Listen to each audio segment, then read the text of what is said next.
जी, good afternoon students.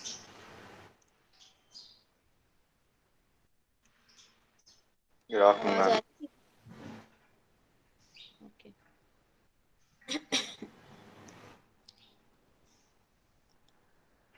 Last lecture हम fundamental duties पे लगा रहे थे। लिस्ट ऑफ फंडामेंटल ड्यूटीज हो गई थी ना ये सभी की? यस। ठीक है, फंडामेंटल ड्यूटीज के बारे में पढ़ रहे थे हम। लास्ट हमने इंट्रोडक्शन पढ़ी थी और फंडामेंटल ड्यूटीज के फीचर्स क्या हैं, लिस्ट ऑफ फंडामेंटल ड्यूटीज कितनी है टोटल। वैसे तो 10 फंडामेंटल ड्यूटीज थी। ठीक है, उसमें से एक को 2002 में ऐड किया गया बाय 86 कॉन्स्टिट्यूशनल अमेंडमेंट एक्ट के थ्रू। उसके बाद फीचर्स क्या थे फंडामेंटल ड्यूटीज के? आई थिंक ये भी आपने कवर कर लिए थे। फीचर्स क्या थे, मैं एक बार रिवाइज करवा देती हूँ क्या है। Following points can be noted with regard to the characteristics of the fundamental duties. First क्या है, some of them are moral duties while are civic duties. For instance, cherishing noble ideals of freedom struggle is a moral perspective, and respecting the constitution, national flag, national anthem is a civic duty. जो fundamental duties थी हमारी, total 11 fundamental duties थी। ठीक है, उसके बाद जो उसके फीचर्स थे, जो इम्पोर्टेंट पॉइंट थे, उसमें से क्या था कि जो फंडामेंटल ड्यूटीज हैं हमारी, ठीक है, उसमें से कुछ जो है मॉरल ड्यूटीज हैं, while others are a civic duty. कुछ मॉरल ड्यूटीज और कुछ क्या है, सिविक ड्यूटीज। फॉर एग्जाम्पल ले लो कि जैसे cherishing noble ideals of freedom struggle is a moral परसेप्ट।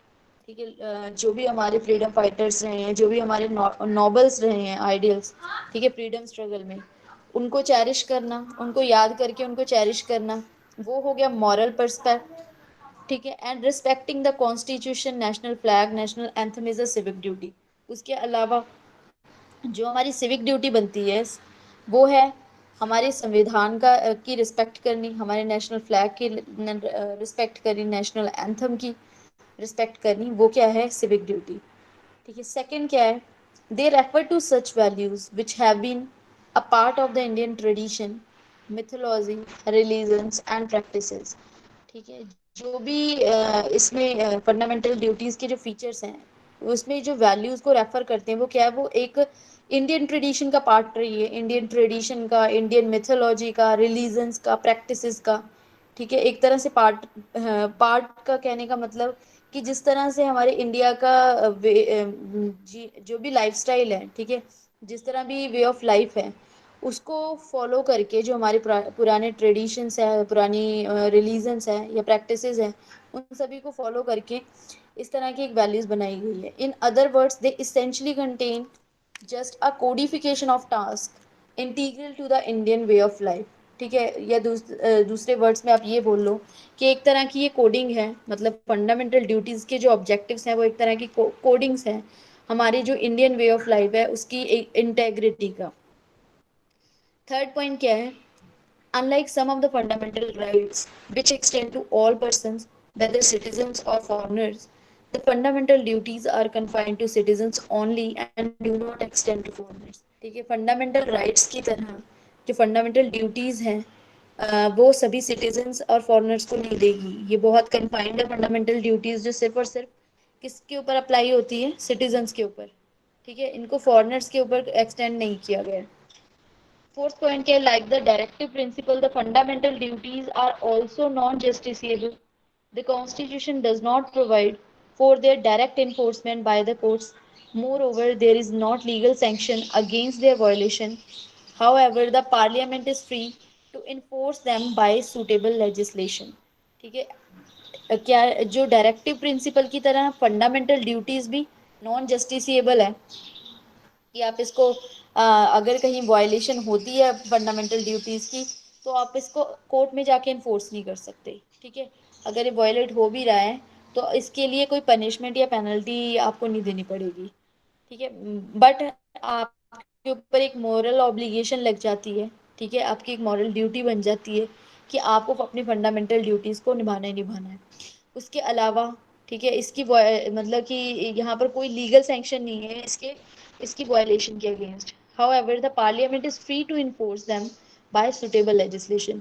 इसके अलावा जो हमारी पार्लियामेंट है वो फ्री है इसको इन्फोर्स करने के लिए, ठीक है, बाय सुटेबल लेजिस्लेशन। अगर पार्लियामेंट को लगता है कि इसको मतलब इन्फोर्सेबल होनी चाहिए तो वो चाहे तो कर सकती है, बट स्टिल जो फंडामेंटल ड्यूटी है वो इन्फोर्सेबल नहीं है कोर्ट में। अगर किसी की फंडामेंटल ड्यूटी वायलेट हो रही है या कोई डिनाई कर रहा है इसको मानने से या रिफ्यूज कर रहा है, अपने आप में ये एक सबके ऊपर मॉरल ऑब्लिगेशन लग जाती है कि आपको ड्यूटी जो है अपनी निभानी निभानी है, ठीक है। नेशनल फ्लैग की रिस्पेक्ट करनी है, उसको वैल्यू देनी है, जो भी हमारे फॉरेस्ट वाइल्ड लाइफ है, ठीक है, या फॉरेस्ट है उनको कंजर्व करना है, उनको सेफ रखना है, उनको प्रोटेक्ट रखना है। और ऊपर से जो भी हमारे बीच में चाहे ब्रदरहुड है उनके बीच में पीस हार्मोनी बनाए रखनी है, ठीक है। ऐसी जात जात या धर्म के नाम पे किसी से लड़ाई नहीं करनी है। तो ये सारी एक मॉरल ऑब्लिगेशन लग जाती है हर इंसान के ऊपर, जो कि एक तो मतलब सिटीजन के कॉमन सेंस पर भी डिपेंड करती है कि आपको इतना तो पता ही है कि जिस चीज़ की रिस्पेक्ट करनी है वो तो करनी है, ठीक है। उसके अलावा अगर ये कहीं वायलेट होती है, चलो उसके आगे मैं डिस्कस करती हूँ। नेक्स्ट क्या आ जाता है, criticism of fundamental fundamental duties का जो क्रिटिसिज्म हुआ। फंडामेंटल ड्यूटीज जो थी वो ऑलरेडी कॉन्स्टिट्यूशन में कंटेन तो थी नहीं, ठीक है। उसको कब मतलब कि उसकी प्रोविजन कब लाई गई, जब नेशनल इमरजेंसी लगी हुई थी कंट्री में, ठीक है। उसको हम इंटरनल डिस्टरबेंस भी बोलते हैं, क्योंकि जो भी इमरजेंसी का रीजन था वो कंट्री में कहीं ना कहीं इंटरनल डिस्टरबेंस की वजह से ही लगा था, ठीक है। क्रिटिसिज्म हुआ फंडामेंटल ड्यूटीज का जब इसको part as a part fourth A constitution में ऐड किया गया directive principle of state policy के बाद। The fundamental duties mentioned in a part 4A of the constitution have been criticised on the following grounds. First ground क्या था, पहला था the list of duties is not exhaustive as it does not cover other important duties like casting votes, paying taxes, family planning, and so on. In fact, duty to pay taxes was recommended by the Swaran Singh committee, ठीक है। जो भी duties की list लाई गई is not exhaustive, ठीक है, वो ज़्यादा उसमें एक्सप्लेन नहीं किया गया कुछ। आप देखोगे फंडामेंटल ड्यूटीज की जस्ट एक ऑब्जेक्टिव्स आपको बता दिए गए हैं कि ये 10 फंडामेंटल ड्यूटीज है जो आपको फॉलो करनी है, ठीक है।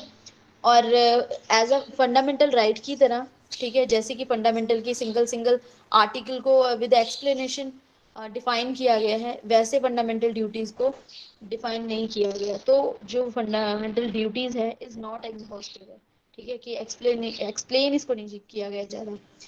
As it does not cover other important duties, ठीक है। इसी तरह जो अदर इम्पॉर्टेंट ड्यूटीज थी, ठीक है, यहाँ पर तो 11 ड्यूटीज रख दी कि ये आपको मानना है। उसके अलावा जो इम्पोर्टेंट ड्यूटीज बनती है जैसे कि वोट को कास्ट करना, क्या आपको अपना वोट देना ही देना है, ठीक है, वहाँ पर आप इस चीज़ को रिफ्यूज या डिनाई नहीं कर सकते। या आपकी बोल दो तो एक सिविक ड्यूटी बनती है वोट को कास्ट करनी, ठीक है। तो एक कास्टिंग वोट हो गया।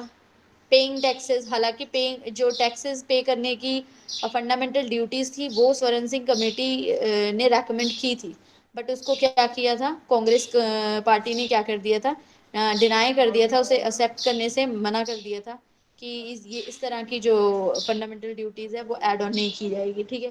तीन मैंने बताई थी एक्सेप्शन कि इन तीनों को ऐड नहीं किया गया है। थर्ड है फैमिली प्लानिंग, ठीक है, जो कि बहुत मोस्ट इंपॉर्टेंट फंडामेंटल ड्यूटीज थी, जो हालांकि जो कि ऐड ऑन करनी चाहिए थी फैमिली प्लानिंग। जिस हिसाब से कंट्री की पॉपुलेशन इंक्रीज हुई है पिछले कुछ सालों में, तो फैमिली प्लानिंग जैसी फंडामेंटल ड्यूटीज को ऐड करना बहुत इंपॉर्टेंट था, एंड सो ऑन। इसी तरह बाकी भी और कई फंडामेंटल ड्यूटीज बनती है। इनफैक्ट ड्यूटी टू पे taxes was recommended by the Swaran Singh committee, ठीक है। हालांकि जो टैक्सेस को पे करने की ड्यूटी थी वो स्वरण सिंह कमेटी के द्वारा रेकमेंड की गई, बट उसको ऐड नहीं किया गया। सेकंड क्या है, सम ऑफ द ड्यूटीज आर वेग, ambiguous, and difficult to be understood by the common man. For example, different interpretation can be given to the phrases like noble ideals, composite culture, scientific temper, and so on.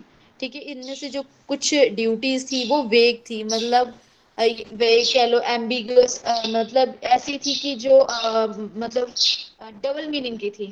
ठीक है, double meaning बनते हैं जहाँ पर कि in double meaning, मतलब कि आप कह दो कोई फंडामेंटल ड्यूटीज के एग्जांपल ले लो।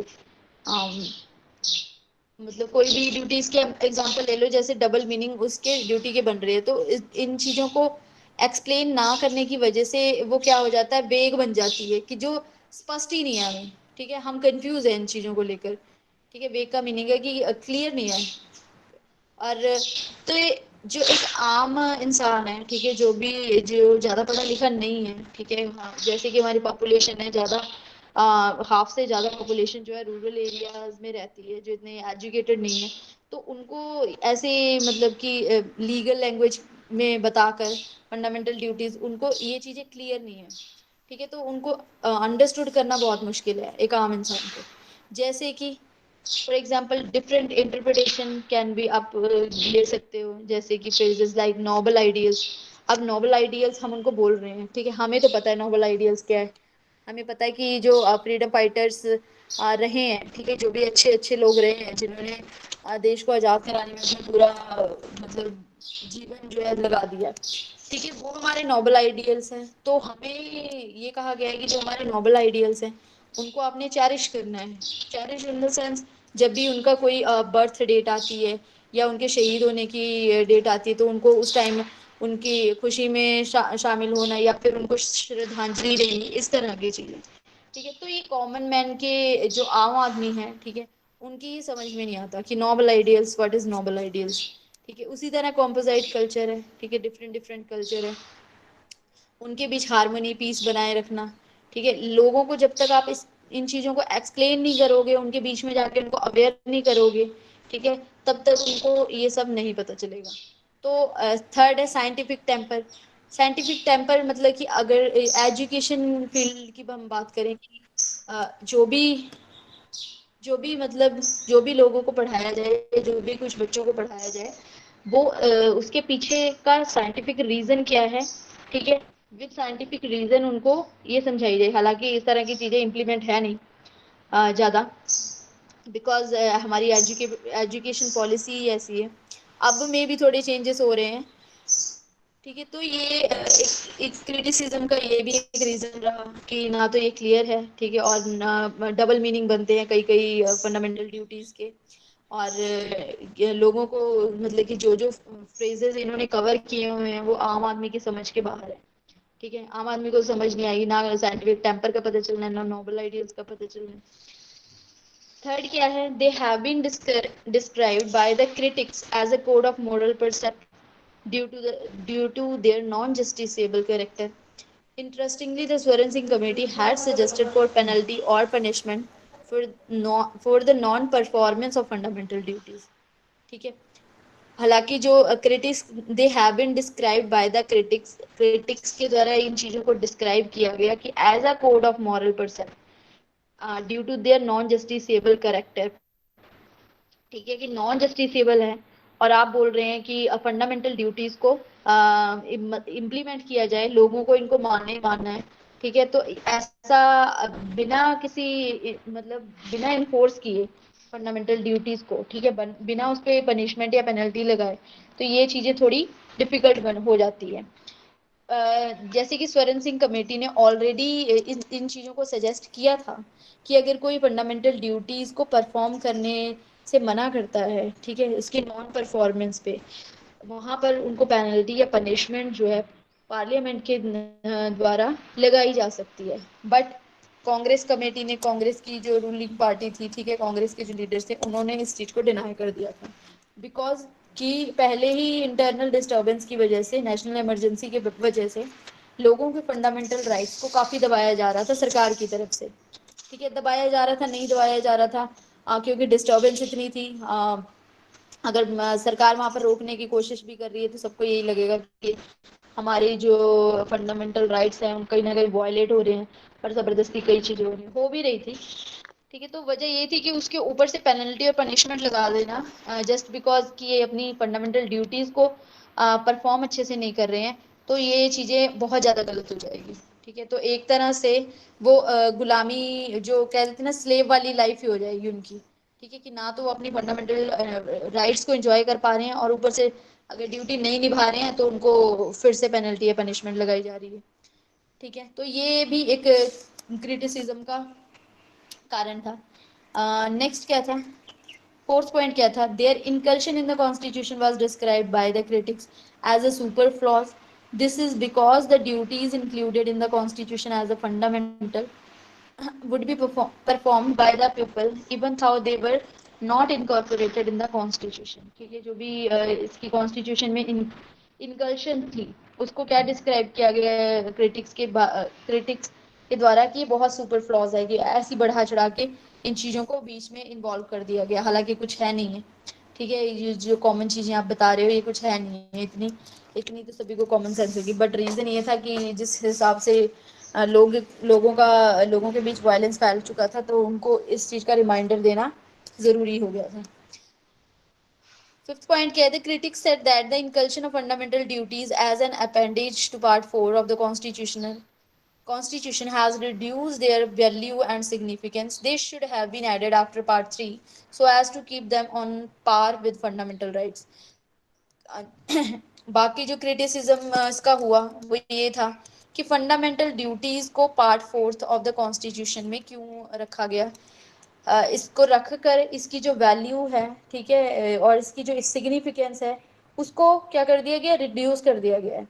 ठीक है, दे शुड हैव, उनका कहना था कि इन इसको पार्ट 3 में ऐड ऑन करना चाहिए था आफ्टर फंडामेंटल राइट्स के बाद, और ताकि इसकी जो वैल्यू है वो और बढ़ जाती। हालांकि directive principle of state policy के बाद रखने का रीज़न यही था कि ये भी directive principle of state policy enforceable है और नॉन जस्टिसेबल है, और जो फंडामेंटल ड्यूटीज़ है वो भी नॉन इन्फोर्सेबल है। ठीक है, नॉन जस्टिसेबल है, तो उसको पार्ट 4 में डाल दिया गया। हालांकि क्रिटिक्स का कहना ये था कि फंडामेंटल राइट्स के जस्ट बाद ही आप जो 12 से लेकर 32 तक फंडामेंटल राइट्स हैं, उसके बाद आप 32A एज अ पार्ट 4 उसको कॉन्स्टिट्यूशन में ऐड कर सकते थे, बट ऐसा ना करके उसकी जो वैल्यू है, उसकी जो इम्पोर्टेंस थी, ठीक है, उसको कम कर दिया गया।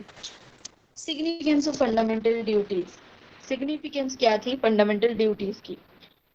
In spite of a criticism and opposition, the fundamental duties are considered significant from the following viewpoints। ठीक है, इम्पोर्टेंस क्या रही है, हालांकि इतने सारे क्रिटिसिज्म और ओपोजिशन के बीच में जो फंडामेंटल की जो इम्पोर्टेंस रही है, जो सिग्निफिकेंस रही है, वो क्या थी।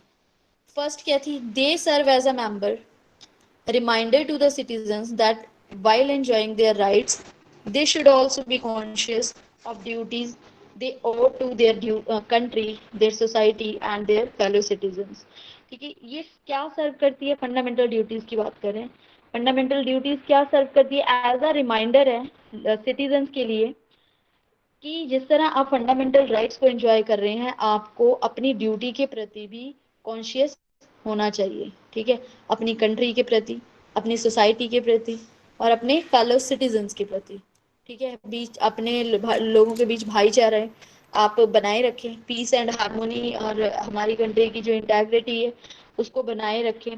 ठीक है, रादर देन एक दूसरे से जाति धर्म के ऊपर लड़ने की बजाय।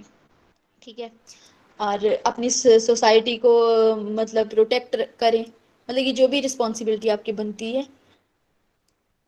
सेकंड क्या है, they serve as a warning against the anti national and anti social activities like burning the national flag, destroying public property and so on.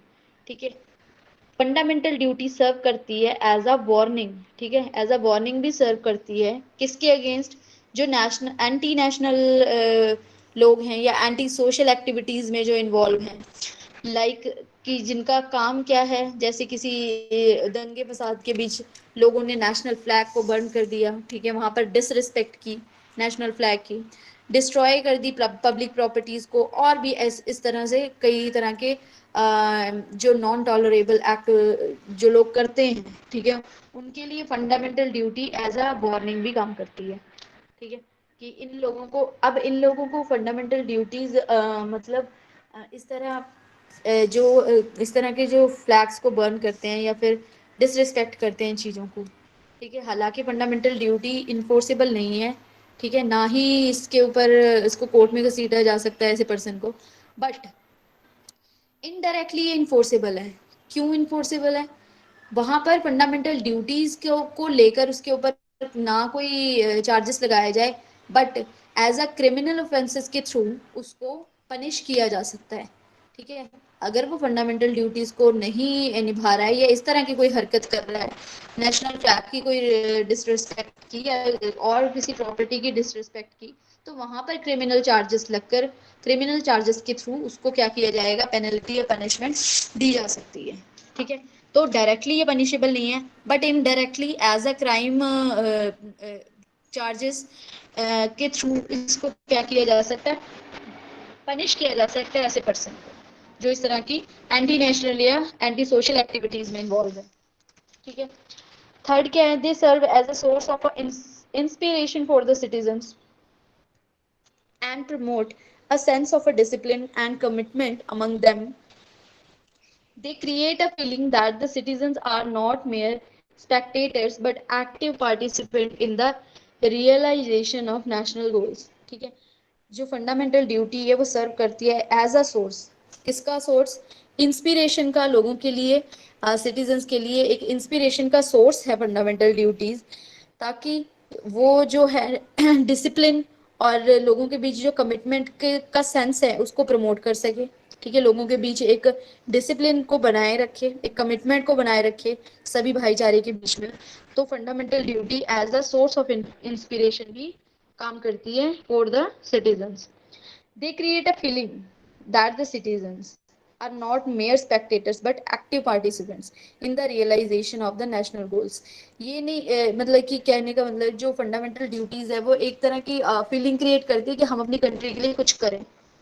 ठीक है, जो भी एक अच्छे पढ़ने वाले स्टूडेंट होते हैं या फिर कोई अच्छा इस तरह का कोई बच्चा होता है, ठीक है, जो कंट्री के लिए काफी चीजें अचीव करता है, चाहे वो स्पोर्ट्स की फील्ड में हो, चाहे वो साइंस की फील्ड में हो, ठीक है, चाहे वो किसी कला की फील्ड में हो, तो अपनी कंट्री की वैल्यूज को राइज करना, ठीक है, उसके लिए मतलब इस तरह की मैम फीलिंग आपकी आवाज़ आनी क्रिएट बंद कर। होगी।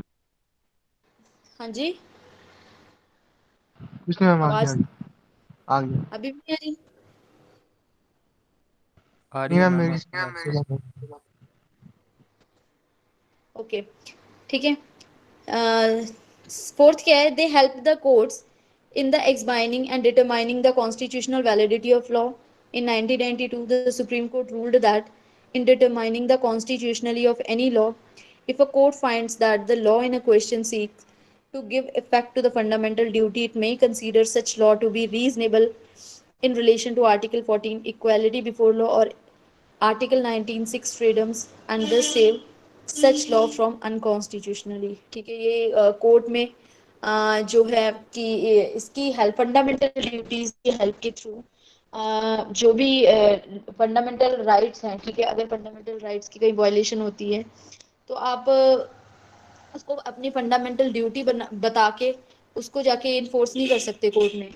सपोज आप कोई फंडामेंटल ड्यूटीज नहीं निभा रहे हो, ठीक है, रिफ्यूज कर रहे हो उसको मानने से, तो गवर्नमेंट अगर आपको एज अ क्रिमिनल एक्ट के थ्रू उसको आपको गिरफ्तार करती है, ठीक है, तो अगर वो इस तरह की गिरफ्तार कर रही है और आप जाके उसको सुप्रीम कोर्ट में ये मतलब क्लेम लगा रहे हैं कि हमारी जो फंडामेंटल राइट्स थे, सपोज कोई पर्सन है, ठीक है, कहीं प्रोटेस्ट छिड़ा हुआ है, हालांकि सभी को फ्रीडम है स्पीक की, ठीक है, सभी को इक्वालिटी बिफोर लॉ और जो सिक्स फ्रीडम ऑफ लॉज हैं कि आपको स्पीक की, किसी को किसी पार्टी को मतलब कि प्रमोट करने की, ये सब की फ्रीडम है कि चार अगर लोग बैठे हैं, अगर आपका प्रोटेस्ट चल रहा है तो आप उनको गाइड कर सकते हैं, उनको स्पीच दे सकते हैं, ठीक है, अपने एक्सप्रेशन आप रख सकते हैं, किसी के भी अगेंस्ट बोल सकते हैं, पर ऐसे भड़काऊ मैसेज नहीं कन्वे करने। ठीक है, इन चीजों के थ्रू अगर आप सुप्रीम कोर्ट में जाकर इसको इन्फोर्सेबल करवाते हो कि हमारे फंडामेंटल राइट्स की वायलेशन हुई है, क्यों, क्योंकि हम फंडामेंटल ड्यूटीज को नहीं निभा रहे थे और पुलिस ने हमको एज अ क्रिमिनल एक्ट के थ्रू उसको पकड़ा और पनिश किया, और आप जाके कोर्ट में ये क्लेम कर रहे हो कि फंडामेंटल राइट्स हमारे वायलेट हुए, हम तो लोगों को मतलब कि इन चीजों के लिए भाषण दे रहे थे या स्पीच दे रहे थे, ठीक है। और बट कहीं ना कहीं वो गलत थी, गलत इन द सेंस कि जो कि नॉन टॉलरेबल थी या फिर जो नहीं देनी चाहिए थी उनको। ठीक है, इस तरह के अगर आप हरकत कोई करते हो तो आप उसको जाके मतलब वहां पर क्लेम नहीं कर सकते। क्यों नहीं कर सकते? क्योंकि आप फंडामेंटल ड्यूटीज को क्या कर रहे थे, नहीं निभा पा रहे थे। ठीक है, तो वहां पर आप फंडामेंटल राइट्स की वायलेशन का चार्जेस नहीं लगा सकते। फिफ्थ क्या है? They are enforceable by law. ये लॉ के द्वारा इनफोर्सेबल है। मैंने पहले ही बताया था कि डायरेक्टली जो है इन्फोर्सेबल नहीं है, पर इनडायरेक्टली कहीं ना कहीं ये लॉ के द्वारा इन्फोर्सेबल है। Hence, the Parliament can provide the imposition of appropriate penalty or punishment for failure to fulfill any of them। ठीक है, इन्फोर्सेबल है कि पार्लियामेंट अगर चाहे तो इसके ऊपर अप्रोप्रिएट पेनल्टी और पनिशमेंट लगा सकती है इसकी फेल्यूर के कंडीशन में। ठीक है, और ये इनडायरेक्टली इन्फोर्सेबल इसलिए हो जाता है कि अगर कोई इस तरह के एक्ट कर रहा है, ठीक है, नॉन वायलेंस, सॉरी नॉन मतलब एंटी नेशनल है, ठीक है, इन तरह के तरीकों में इन्वॉल्व है। अगर वो इस तरह की कोई हरकत कर रहा है लोगों के बीच, सपोज किसी ने नेशनल फ्लैग को जला दिया और चार लोग उसके बीच में और जाके मिल गए कि हाँ हम भी जलाएंगे, ठीक है, इसने भी जलाया, हमारे लीडर ने जलाया तो हम भी जलाएंगे। ठीक है, तो इस तरह की जो हरकतें करनी है लोगों के द्वारा, तो उनको एज अ क्राइम मानकर पनिश और पेनल्टी लगाई जा सकती है। हालांकि जो हम फंडामेंटल ड्यूटीज है वो इनफोर्सेबल नहीं है। इनफोर्सेबल हो सकती है अगर पार्लियामेंट चाहे तो। ठीक है, नेक्स्ट क्या है? HR गो। चलो मैं कल ही कंटिन्यू करवाती हूँ इसको।